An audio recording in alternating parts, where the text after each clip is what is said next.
আলাইকুম। আজকে আমি একটা মসজিদ বানিয়েছি লেগো দিয়ে, কিন্তু সিলিং ওয়াল ও গম্বুজ ছাড়া। এখানে আমরা যে দেখতে পাচ্ছি, এই যে এইখানে হলো অজুখানা। ওখানে দুইটা ট্যাপ, দুইটা বসার জায়গা।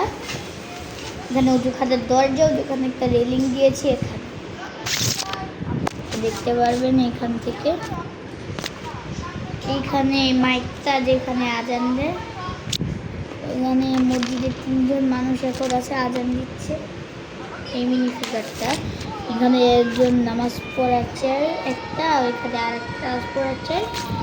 এইটা বুকশেলফ, বই থাকে এখানে, বসে রিডিং করে বই হাতে দিয়ে।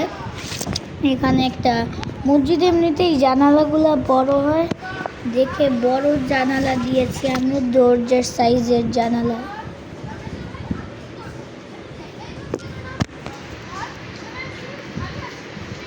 এখানে 2টা মসজিদের দরজা আছে, আর বাকি তো ম্যানেজ করে দিয়ে দিয়েছি সব কিছু। সিলিং দেনে, কিন্তু বাউন্ডারির জিনিসটা দিয়েছি। এটাই হলো আমার মসজিদ বানানোর লেগো দিয়ে। আসসালামু আলাইকুম ওয়া রাহমাতুল্লাহি ওয়া বারাকাতুহু।